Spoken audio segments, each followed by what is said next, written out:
It's been a little bit odd, I think. We've already had a number of existing engineers who work across the UK. We've even got some people who work in Europe, and we have remote sales staff. So as a business, we've already been geared up to remote working. We have infrastructure in the cloud. So none of that was really foreign or alien to us. That was already quite normal. So sort of technically, moving to working from home was not really a big thing. What of course did hit us really hard was the culture change. So suddenly we had a bunch of people who weren't meeting up in offices day to day, and we had to find other ways to communicate. And the other thing that hit us quite hard was the sudden change of demands for customers. So we moved from a world where day to day people wanted support with the infrastructure in their offices. Suddenly all these people weren't there anymore. They were working from home. And so our motivation changed. We had to work out how we could support people home working, a sort of disparate number of people rather than all being in the same place. The other major impact that we had was that we had a very healthy project list. We were visiting sites, doing installations and migrations, and almost overnight that changed because, of course, we couldn't visit sites anymore. So suddenly our project list went from a lot to very little. We've taken advantage of the furlough scheme to furlough our project engineers because there's very little work to do. So they have the luxury of being able to not work on full salary for a couple of months. But what we decided to do is keep on a healthy support team so we can keep looking after customers in this new world. And also we've decided to keep on our full development staff so that we can work on product innovation and we can look at creating solutions to help customers work from home. I think the business has been turned on its head within days. I think we had a couple of weeks to kind of think about it in effect before Boris got on the telly on Monday the 23rd. But since then, the business has just been completely turned on its head. Virtually every business routine has changed. We've gone from a community-based business, both at site and at places like our regional and head office sites, to a remote business virtually overnight. I mean, I don't know, we've got about 220 employees, of which probably 50 have got laptops, and some of the guys in finance who process all our purchase orders and do all the usual head office type stuff. We've had suddenly, literally in 2 days, had to move them all home. So it's been quite a fascinating process of getting everyone working remotely and then working with our customers remotely. So it's completely turned what we've done on its head. I think we've gone into we're a very customer-centric business anyway, as I think the whole industry is. But I think we've gone even more into customer support and preservation mode, and we've also gone into cash preservation mode. And I think we've become very just for the last 4 or 5 weeks, we've become very head down on preserving our customers so that we come out of this with a similar rent roll with successful customers that we can then restart, if you like, but also as I say, the cash preservation mode so that we can come out of it at the far end as well. I think it's quite interesting that we've talked to, I think, 25% of our customers now. We've got about 4,000 customers across the UK, and it's been really interesting that we've got even closer to those customers over that period. So, and we've got really into that process even more so. So again, we'll come on to that later, but it has turned us on our head in the short term.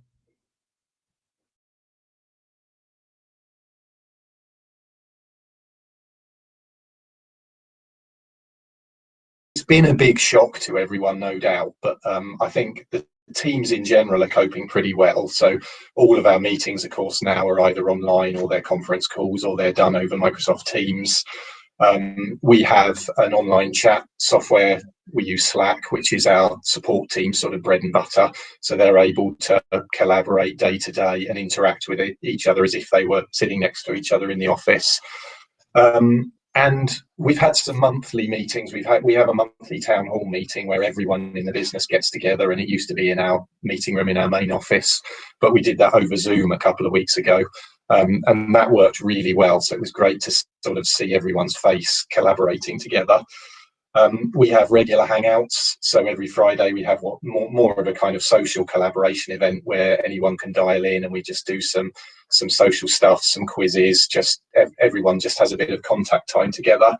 I think it's been really positive, and we felt that that's kind of eased the mental pressure of everyone working in isolation.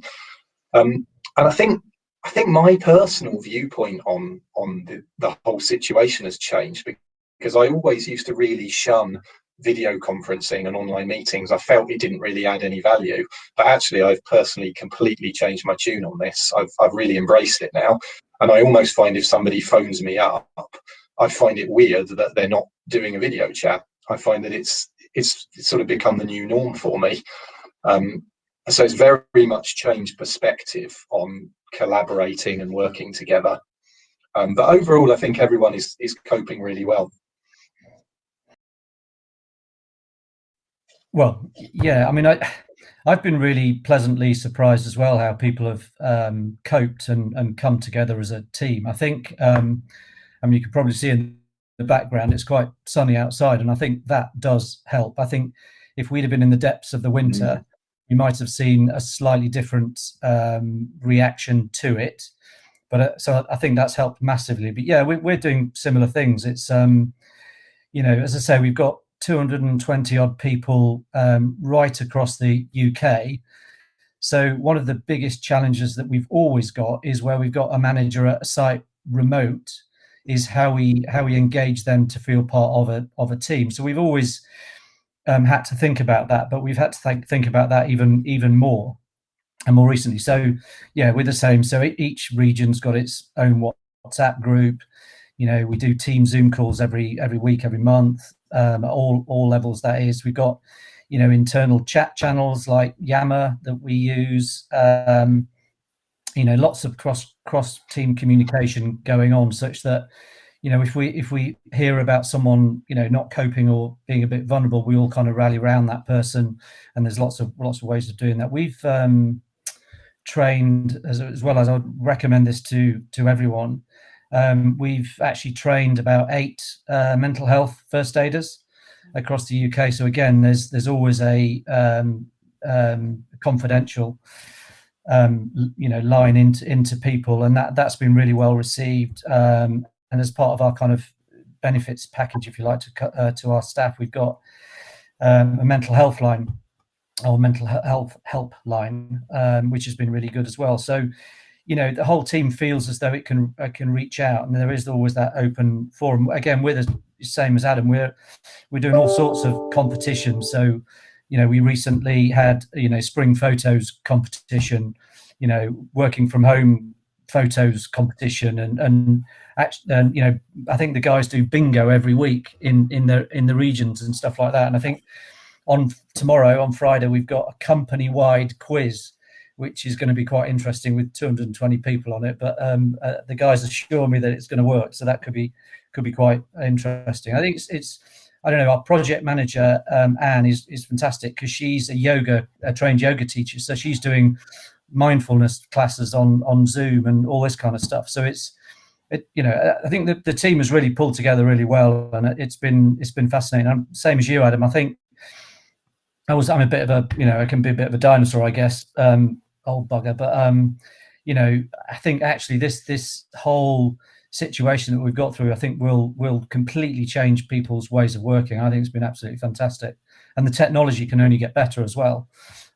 So things like Zoom, where it's quite difficult to talk at the same time, that will all be sorted out over over the coming weeks, months, years, and I think it will become even better. I think it'd be a really fantastic move for business and people's well-being.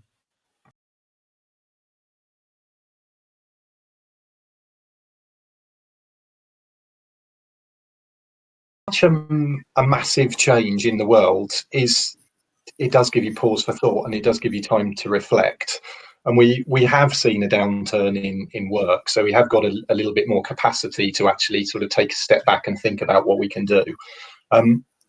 One of the main things we've been thinking about is how the situation will affect the future, and in particular how we change product development and our product development strategy, firstly to sort of adapt to the immediate situation. What do customers need now that they didn't need 4 weeks ago, and what we can best do to help them in the current situation, but also how we change our long-term vision.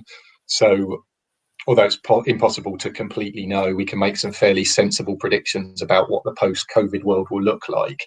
So how do we change our development strategy to meet what the future needs will be of our customers?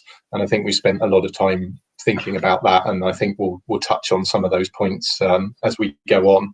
And the other thing that we spent a lot of time doing is we've just been reviewing our internal systems and processes. So whilst we have had some quiet time, we've been thinking about how we can get things better in place internally, so that when we are ready to go back to the world again, we can just be a bit more efficient about the way that we do business, the way that we interact with customers, the way that work changes hands internally. So I think we've done a fair bit of both of those things. Now, I think it's been, full all hands to the pump, as it were. We've had very little time to think about anything else other than customer preservation, cash preservation.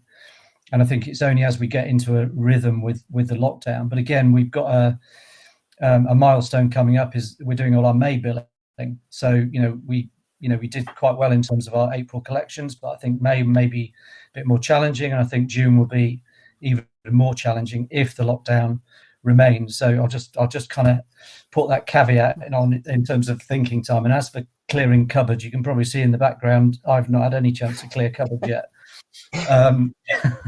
I've got a window just there that I could throw everything out into a skip, but I couldn't get a skip delivered. But anyway, so it's kind of been a bit of a luxury. But I think what we are setting our minds to now is that there has been a pretty profound disruption of business to business, if you like, that we've had to swiftly react to in order to survive, if you like. And I'm kind of starting to think about, it sounds really crass, but the COVID-19 habits.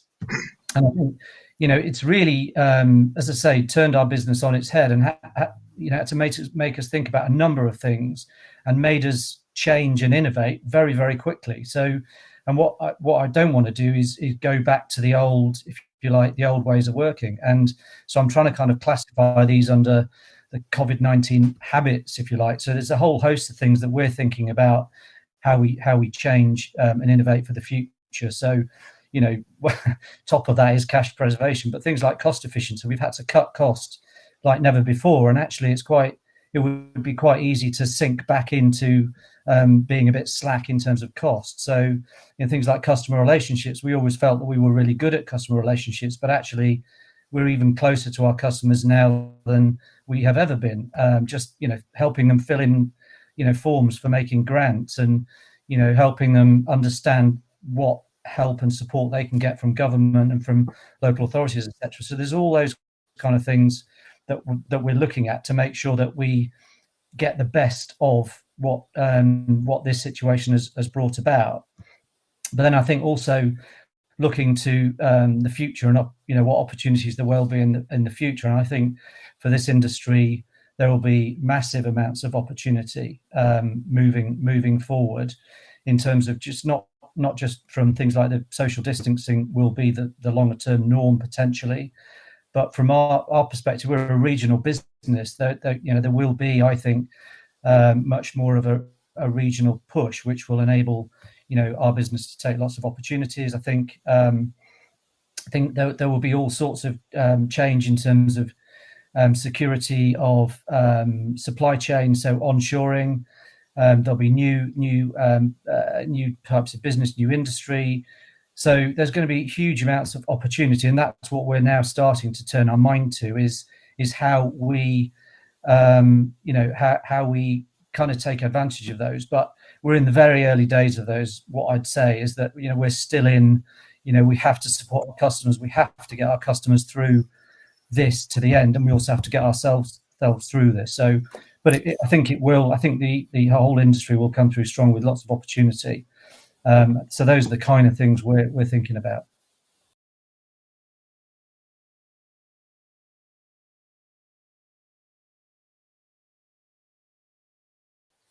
One of the things I had to do when we were looking at working from home was to get some more licenses for a remote access software tool that we use.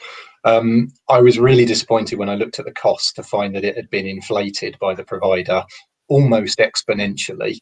And I just thought that was a really disgusting thing to do. It's not a time to be opportunistic and profiteering. I didn't pay, and I think if I had paid, it would have massively soured the relationship with that provider. So that kind of kicked off our thinking about what can we actually do for our customers that is going to help them in this time, because long term we want to solidify this relationship. We don't want to sour it by just trying to make some quick money. So what we did was we got our development team focusing on what we called at-home solutions. So wherever possible across our solutions, we tried to add features that would enable end users, so customers of Flexible Workspace, to take their solutions home, to work remotely, but to continue to engage with them. One of the main ways was in phone provision. So, of course, if you use phones in your offices, if we can give you the ability to continue using that functionality at home, that's really going to help everyone. So there's an obvious benefit, which is if you're the customer, you can then carry on working as if you were at home. But there's a more subtle benefit, which is continuing this relationship with the customer. So if you are a flexible space and the customer is continuing to use your services from home, first of all, you've got a revenue stream that keeps going. So, for example, call minutes, it's a fairly minor thing in the scheme of things, but they're still your customer and they're still using your services, which preserves this relationship. But I think more subtly, because you're still seen as a provider to them, that's going to be really useful for the future, because some of these customers, I think, will take a downturn. They may pull back from their office space, but if the recovery is as predicted, they will be looking for office space again in the future. So if you can keep them as a customer in any way, and you can keep a relationship and a dialogue going with them, they will consider you and they will come back to you. And I think anything you can do to carry on touching these customers right now is going to make a massive difference for the future. So we released our at-home solutions, and I think that's had a great help to just keep people working. We were pleased that we were able to make those free for customers, or where we had supplier costs, to pass those on at cost, so that there was no extra costs involved wherever possible. The other things that we tried to do to help customers was over April and March, for all of our managed service estate, we waived all fees for cancellations and for setups of package changes, so that if customers did want to draw back a bit and then come back later, we made sure that there wasn't an excessive profit coming from that. So I think helping customers to carry on with their solutions, carry on with relationships, and give them something a bit innovative so that they can work from home is much more important at this time.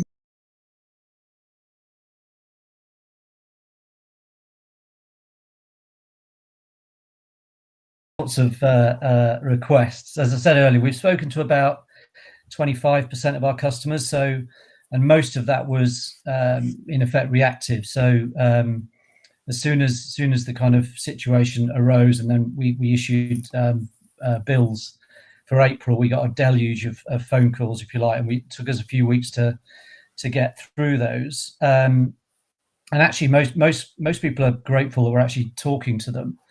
And so actually, we've majored on probably on deferrals. So we've got a deferral scheme in place at various levels. So what we try and do is talk to our customers and try and understand their predicaments, and try and help them through. And we're also, we try and major on what support they can get from government, first of all.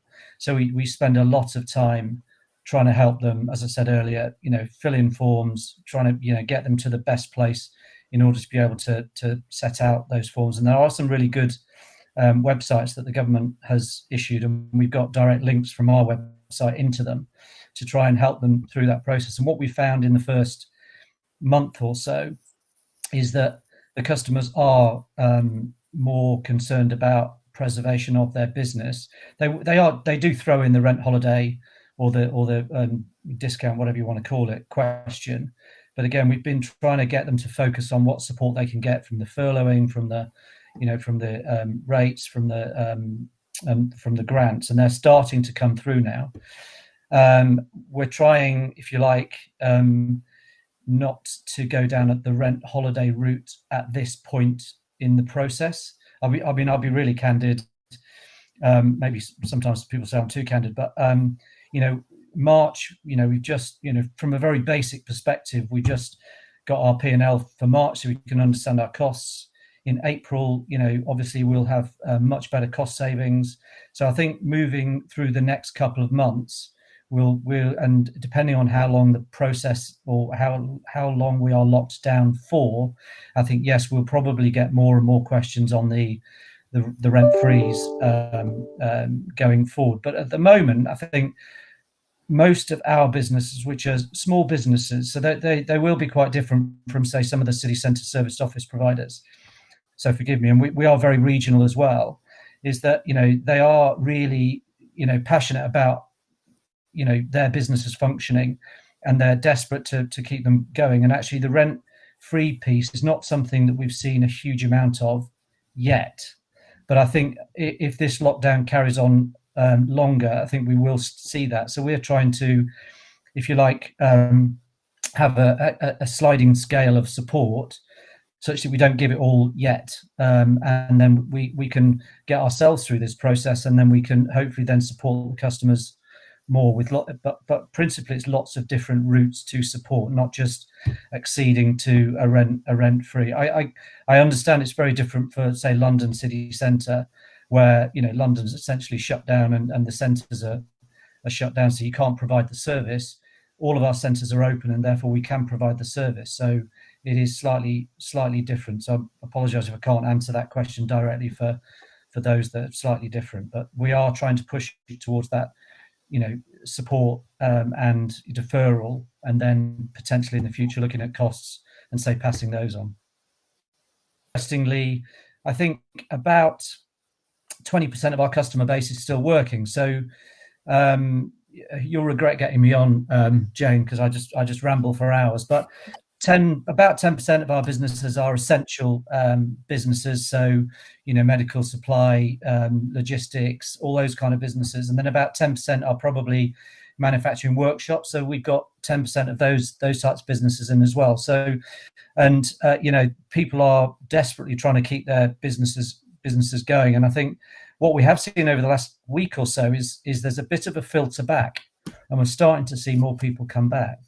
But overall, things I think are reasonable with our customers, and they're all doing okay. There's an awful lot who've just stopped, but I think if lockdown starts to be eased, say end of May, I think the majority should be okay. That's what we're seeing.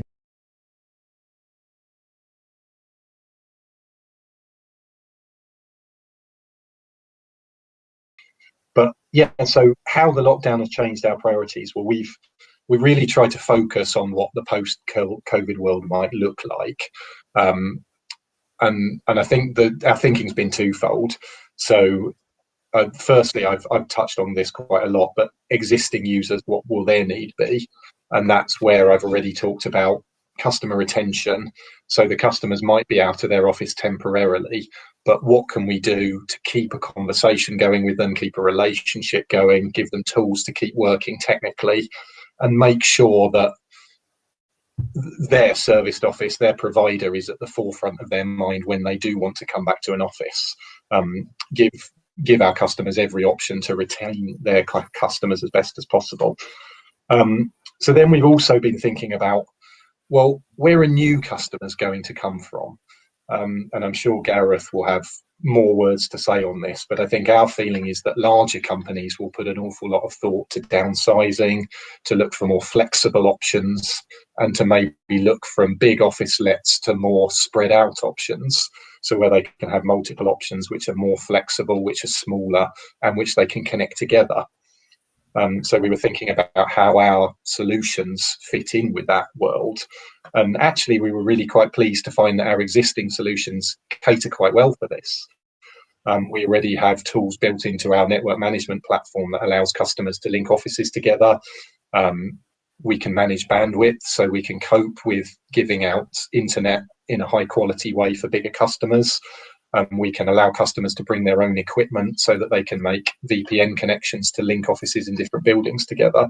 So we were really pleased that our solutions already sort of tick those boxes.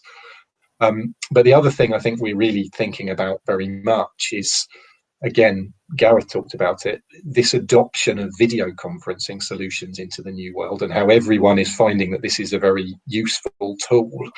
I think that if we can help existing customers and help buildings to promote these kind of solutions, it will help them pick up customers in the future. So one of the key things is making Wi-Fi really, really excellent and friction free. You can come into the center either as a customer or a guest, sign up to the Wi-Fi and have an amazing experience. That's really important. I think the second thing is to make sure that all of our customers have the option to provide great hardware in their meeting rooms. So I think I would say, hopefully everyone agrees, it's the norm to have some kind of TV equipment in a meeting room, but actually having more tailored video conferencing solutions is probably something that everyone should think about. So being able to give you speakers, cameras, all of the functionality that people need to come into a meeting room to have an online meeting, but to remain platform agnostic, so that if you're on Teams or Zoom or your own solution, all of those will work brilliantly. And I think if centres can promote these kind of solutions, you will attract new customers. So that's what we're working on delivering.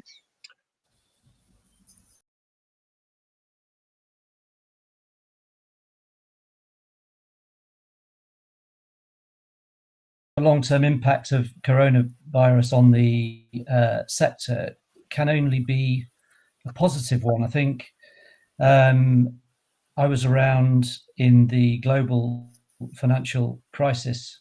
It's been a hell of a 10 years, but we had the global financial crisis in 8-9, and then we had Brexit in 16, and it's just the last 10 years has been quite a roller coaster. But I think all of that has really driven the growth in flexible space, and I think it will continue even more, even at a faster pace, if you like, because of coronavirus. There inevitably will have to be, but there will be some challenges on business models. So the 6 feet office is clearly going to challenge. I don't know what people call it. It's densification, is it? But there's going to be an about turn and de-densification. So the implications of that are, costs are going to have to come down in order to preserve profit, or rents are going to have to go up. So there's going to have to be some give in terms of that business model, and we've got to try and address all of that. But then there's the physical impact of the I don't know. There's a few videos out there from, I don't know, one from Cushman or JLL, I think it was, showing circles around desks that you weren't allowed to walk into. So clearly there's a space issue that we have to deal with, and we will deal with that. But I think overall, I think the opportunity is huge. So for us as a regional operator, I think I mentioned earlier about supply chain security. I think there's going to be a big push towards localism and buying British, if you like. And it sounds a bit jingoistic, but I think the issues that we've had with PPE means that people will really take note of actually, should we be producing our own or manufacturing more of our own stuff, producing more food, etc., etc. So there's going to be a real kind of push for that localism, if you like. There's all sorts of opportunities. These kind of crises always generate more entrepreneurs. We can't shy away from it. There's going to be an awful lot of businesses that go to the wall, but most of the good businesses will survive, and actually more businesses will be created. You've got, I don't know, you'll have an awful lot of probably pushback of corporate employees, who actually think, I don't really want to work for a corporate anymore. You've got, older gits like me, kind of a bit maybe wary or tired of commuting, thinking, do you know what, actually I might think about how I work more locally. Lots of redundancies always create new businesses. And as I mentioned earlier, new industries like medical supplies, or I don't know, it's probably already out there, but things like, the new buzzword of med tech, or whatever it is. So I think there will be lots of opportunities.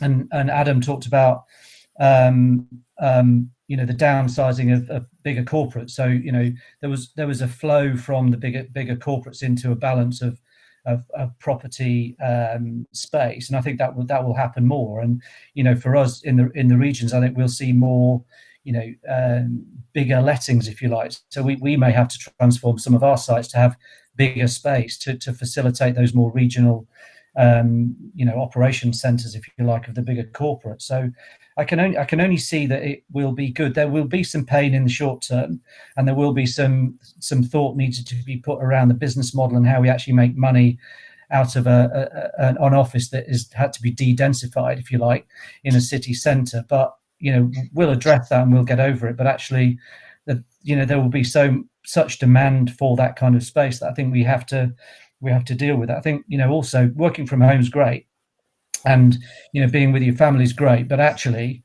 I do miss the buggers in the office, and so actually I do want to get out occasionally. So there's going to be just more of a balance, and I think it's going to be fascinating. But I think lots of opportunities, I see them.